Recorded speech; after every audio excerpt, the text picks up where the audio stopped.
right? You go into a seller's house and you offer 90 grand, and they go, nah, I just can't take it. So where do you need to be to get the deal done today? More times than not, they're going to say what this guy said, right?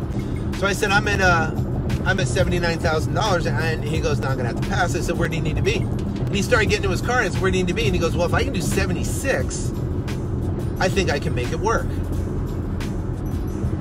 76, I'm in it for 34. Done! Right? So I go, well, I think I can make that work. So we signed the contract with the guy at $76,000. I'm in it for 34, right? So there it is. I made $34,000. I made $34,000 on my third ever deal. And during that 2.5 months, I thought about quitting. I thought about getting a job. I was knocking on doors every single day. I was trying to make it work. I was beating myself up. I didn't think I had what it takes to make it happen. I thought I was a failure. I thought I would never get another deal again. I'm like, what is my problem? But then guess what? I kept persisting. I kept pushing through the fear. I kept pushing on to the next step. And listen, and you know what? Boom, I got this idea. I did a half-page ad, and the job report cost me $600, which I didn't have at the time. I had to scrape it together. And seller called me up, made $34,000 on my third ever deal. So what happens is, if you guys are doing the business right now, and you are, it's tough, I get it. And you're doing it and you're thinking, man, I don't know if I'm ever going to get another deal. I don't know if I'm ever going to be able to make it happen again. I don't know if I'm ever, going to get a deal with a good spread. And you start doubting yourself and you don't think you have the ability to do it. And you're questioning your abilities. Listen, have faith. Ask God for a little help. Ask God for guidance and direction. And guess what? He's going to give you an idea. He's going to give you the right thing that's going to come along. And you'll be amazed to see what happens. You'll be amazed that on if you persist, if you keep your head down, if you focus, then amazing things going to happen. Anytime, there's been probably 100 times I wanted to quit wholesaling. 100 times where I hit a wall. And one of them was 2008, man. 2008, I hit a wall that was so big. I got too big for my britches. I thought I was all that, right? I thought everything I touched turned to gold, I came out of a super hot market. I got started in 2003. In 2004, I built a property portfolio primarily on pre-foreclosures up to a $36 million worth, 120 properties. I sold them all in the height of the market. I made millions and millions of dollars. And then I took that money and I reinvested it, right? I reinvested it back into land. Stupid. Land doesn't cash flow. And you don't buy land in a declining market, especially the declining market we were in. So I'm sitting there, I plowed money in the land, $30 million worth of land, and I'm meeting with the town council, I'm meeting with civil engineers, I'm meeting with the actual constituents, not constituents, I'm actually people in the cities. I'm going down to the properties, meeting other, contractors down there to get properties cleared. And I'm raising, money mostly from me and family to buy these properties. I'm securing non-recourse debt. Thank God it's non-recourse. I learned that from Trump, actually, reading his books. So I literally found myself in 2008 illiquid. All my money was tied up. Millions of dollars was tied up in land. I was getting absolutely no cash flow. I thought I was too big for a bitches. I was too good to go talk to motivated sellers. I was too good, right? Because I was doing bigger deals now. I was doing multi-million. I I had a bunch of rental properties. I had, you know, that we bought and sold, we held on to. I had all this land, $30 million. I was hobnobbing with some of the biggest attorneys in town, hobnobbing with some big players, and I thought I was all that. Well, it's amazing what happens when you think you're all that, and then God kind of slaps you upside the head and makes you go, no, you're not. So, so 2008 hits. It's July of 2008. Washington Mutual goes out of business. Bear Stearns goes out of business. And I am sitting there, July of 2008, in my house. I got nothing going on. Nothing. No momentum. All the properties that I had are worth nothing. And when you value land, you value at the land to home value ratio. That's what you typically do when you do land. So at the time, I had all this land that was worth $30 million on paper. But the land was worth $30 million because the valuation of the houses around them, they were infill pieces of land. So what happened was I had houses now that went from $200,000 down to about $50,000. Well, if you got the land to home value ratio is 25% of 50 is 12 grand. It costs $12,000 to put an actual finished lots in. That means the land is worth zero. It went from being worth, $25,000 a lot on a paper lot, we're talking plat engineered lot, to be worth $0. Why? Because the house is plummeted from $200,000 down to $50,000. Now I have zero. I can't get out of the properties. I'm stuck in these properties. I have no cash flow. I have to pay the taxes. I have to keep all the weeds off the land. I have to get, maintain the land. And it's 2008. Washington Mutual crashes. Bear Stearns goes out of business, and I'm illiquid in the middle of the summer, July of 2008. Right? What do you do? What do you do? Right? Well, I got to get back to my roots, right? I got to get back to my roots. I've got to get back to the basics. Stop thinking I'm all that. Stop thinking I'm all that big tough. Stop thinking I'm, more than I really am, right? And I got back and I hand wrote, because I didn't have any money. I mean, I was broke. I was living month to month. And I wasn't even living month to month. I didn't have any money coming in. So I was just, I remember the money I had, my savings ran out. And I'm sitting there going, oh my God. I mean, that panic, like feeling where the blood rushes out of your face. I'm like, I'm out of money. I got millions of dollars invested. I have no money, right? What's going to happen tomorrow? How am I going to support my family? How am I going to live, right? And, I have, a little bit, in the account is getting down to nothing. You get that panic feeling, right? And so what I did was I hand wrote letters, yellow letters that said, hi, my name's Sean, and I want to buy your house.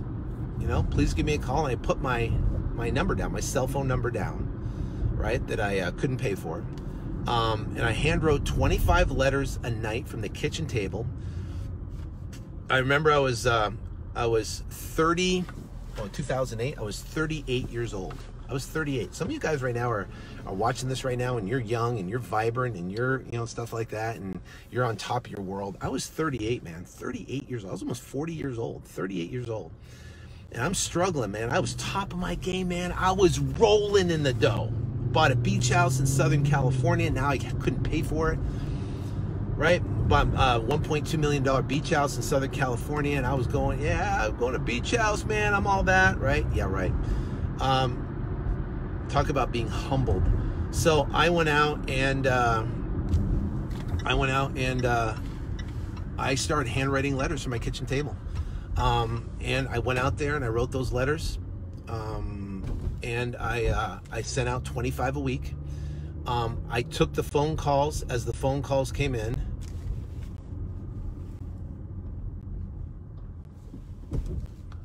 What you doing, man? Took the phone calls as the phone calls came in. I booked appointments when the appointments came in. I met with sellers and I talked to sellers, and I started to get properties under contract. I started to get properties under contract, and as I got properties under contract, I found buyers, I flipped the properties, I sold the properties, and I started reinvesting. And what I did was in 2008, when the market sucked and the market crashed, I slowly started digging out of the hole I found myself in 2008 when the market crashed and I had $30 million worth of real estate. I was literally meeting with lenders. Thank God these guys were non-recourse lenders, but I was meeting with these lenders literally on a weekly basis, trying to figure out what to do with it. And they were freaking out too, because they had all these properties that they lent on. They were all now worth nothing because the market crashed in Phoenix, Arizona. They actually had one of the largest lenders in town in Phoenix. This guy was connected with all the athletes. This guy was connected with all the wealthy people. He was like, this guy was all over the news. He was this big philanthropist, and he was, you know what I mean? He dressed himself up in a tux in 2008 and killed himself, right? In his beautiful, like 10,000 square foot house backing the mountain, right? Dressed himself up and killed himself, right? That's how bad it was here in Phoenix in 2008. And that happened, right? And I remember I was sitting there, I was like, wow, it's bad. It's bad. And I hand wrote letters. I talked to sellers. I got contracts. And I literally dug myself out of that hole at 38 years old, dug myself out of that hole and found myself, you know, in 2010. Now it's 2 years after that. I was starting to crush. Now, I had no employees at the time. I was doing everything myself at the time. I was taking all the phone calls. I was meeting all the sellers. I was selling all the properties. I was transaction coordinating everything myself. It's 2010. I'm 40 years old. 2010. Doing everything myself. I got a little tiny office space. I was paying $200 a month. $200 a month. 40 years old, doing everything myself. But guess what? I was doing deals. I was doing 2 or 3 deals a month. I was making $25,000, $30,000, $40,000 a month, reinvesting aggressive 15% back into marketing, 25% back into marketing. I was getting more leads coming in. Now I got direct mail going. Now I figured out Google AdWords. I got that going. Then I got, and I started digging my way out.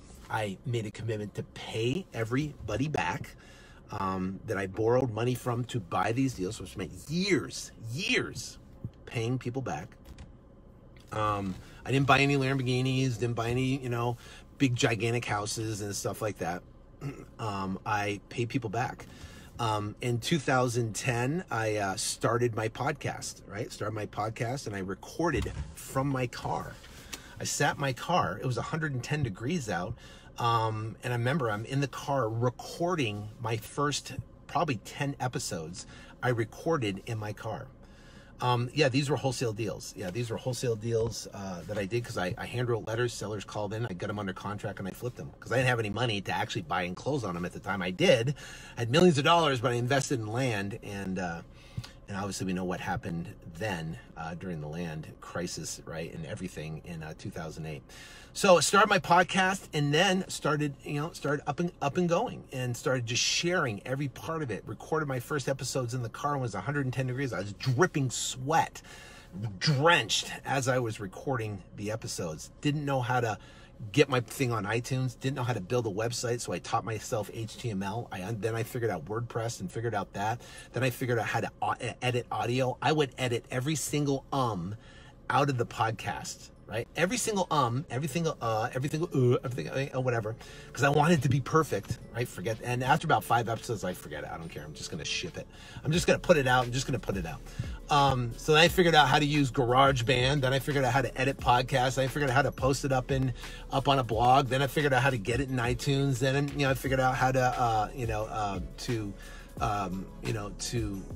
and I primarily did it for referrals and to Bird Dog for real estate. That's why I essentially started a podcast before there was any podcast. There was 2 real estate podcasts when I first started, 2, and all of iTunes. No one was doing iTunes. No one was doing podcasts. So I launched it. I had to figure the whole thing out myself, and finally did. But I can tell you, it was not easy. It was not a not easy time. I was literally getting up super early, going to meet appointments, closing deals, getting properties under contract, selling them to buyers. And at night, between 10 o'clock at night and 2 o'clock in the morning, I built the Flip2Freedom Academy. I built it by recording videos in a day, editing them at night, putting them up in the membership site. I didn't know anything about membership sites or anything like that. Figuring it out. Yeah, I'm telling you, and it's all for good things, right? It pushes you to the next level. So maybe you're coasting along right now, you're crushing, and you're doing stuff right now.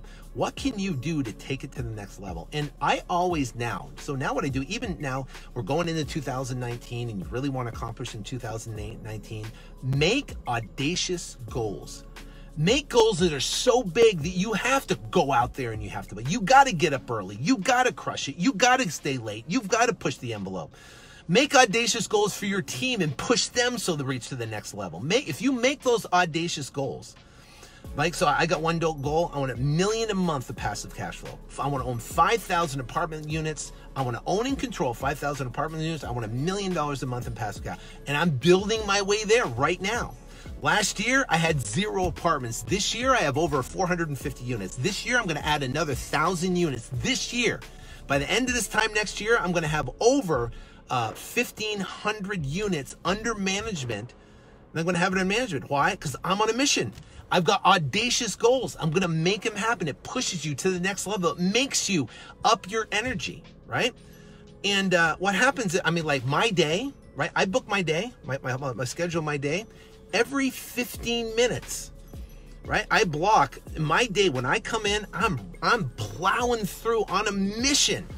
I have 0 idle time, and I'm going. You know what? I got 20. Everyone's got 24 hours. It's what you do within those 24 hours.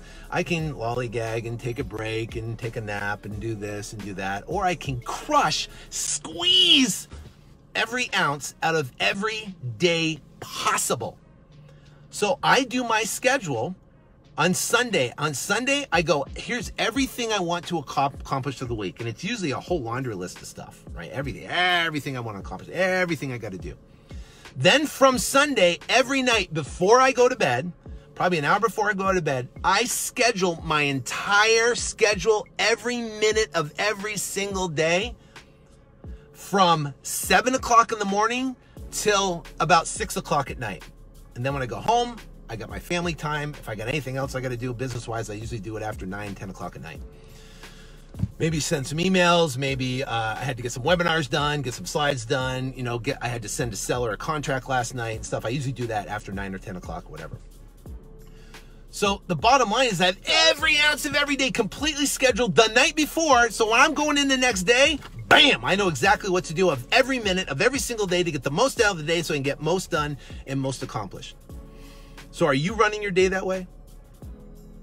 Are you looking at your day and you're squeezing every ounce of every piece, every minute, every single day? See, if you do that, amazing things. You'll start creating massive amounts of momentum. Yeah, it's almost like an obsessed tunnel vision of accomplishing what you want to accomplish. Right? Accomplishing, and guess what? You know what? And things will line up for you. When you commit to that level, and you commit in making these audacious goals, then guess what? Things line up perfectly. Last year, I set an audacious goal that I wanted 942 apartment units. I started with 0. I had a bunch of residential properties and stuff like that, but 0 multifamily units. 0. This time last year. I said, I want 942. I blew it. I got 450, right? This year, I want another 1,100. You know what? If I blow it and get 600, now I got 1,100 units. I got 1,000 units. It's on my quest to 5,000 units and $1 million a month in revenue. If I get to 5,000 units, I know there's not $1 million a month in revenue, I'll go to 10,000 units, whatever it takes, right? But I mean, that's why we do wholesaling. Do you realize, here's the whole thing about wholesaling. So here's how you understand wholesaling. The only reason you do wholesaling, because wholesaling is active cash. I get a property under contract for 100 and I turn around and sell it for 115. I make $15,000. That's active cash. I want to do that that's income. I want to do that as much as I want to expand that income. I want to blow that income up. as much as possible. I want to do as many deals as possible, crushing, get as many deals as possible. You take that income, right? And you pay your bills and you invest as much as possible into cash flow assets, into multifamily properties, into private placements, into 4-unit, 5-unit, 8-unit apartment complex, into cash flow assets that's going to build your cash flow. Here's the mission: to have your cash flow, your monthly cash flow, triple your living expenses. Once you get there, imagine having, let's say your living expenses is $6,000, right? Imagine having $18,000 a month coming in with passive, without your effort. That, my friend, is the mission. That's the whole plan, the Flip2Freedom Academy plan, the whole plan that we lay out, right? That's the mission. The mission isn't to crush it in wholesaling, make a bunch of money in wholesaling, make the active and expand that income, you know, and like go buy a kicking car and go buy this and go buy that and go buy a Rolex and go buy this. No, those are depreciating assets. Your goal is to take that cash, throw as much of it as possible into an account you can't touch, you can't see, you can't do anything with, and then turn around and reinvest that into cash flow assets. That's the mission. And that's what I do, right? That's what I pass on. And then you have your, if your nut a month to cover is $10,000, imagine having $30,000 a month. That's the first goal, $30,000 a month of cash coming in without your energy and effort. It's just coming in. And what's the best way to do it? Owning real estate where you have rents coming in, but not owning single family, owning multiple units, right? You have an 8-unit apartment complex. If one comes vacant, 7 are paying the cash flow. If 2 come vacant, 6 are paying the cash flow. We have over 450 units. If 3 comes vacant, oh well, we still got the balance of them is producing cash flow, not only for our investors, but also for the sponsors as well. That's the mission. That's what you want to do, right? That should be the whole focus. Now, you guys are getting started today and you're getting up and going and stuff like that. Keep your lifestyle the same. Keep your living expenses the same, but expand your income, throw off as much possible in the cash flow, and triple. The goal is to triple cash flow your monthly expenses. And I'm telling you, you do that and you start crushing it. You know what type of peace that is? Peace. That you never, ever, ever, ever have to worry about finances. You never, ever, ever, ever. Yeah. You never, ever, ever have to worry about, you know, when it comes to the money side, you got your money right. Everything's set. You don't have to worry about any of that. Yeah. So the bottom line, that is the mission, right? That is the mission. So thank you guys very much for watching. I am back. It's Power, Passion, and Purpose. Great one, Mark.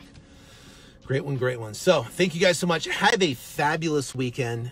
Go there and crush, expand your income in wholesaling, do a bunch of deals, and set the goal for 2019 to triple your, whatever your monthly nut is, you want triple that in cash flow. If that becomes your focus over the next 5 years and you bust it and you crank and you work forward to it, the freedom is amazing. The peace is amazing. The placid, it's just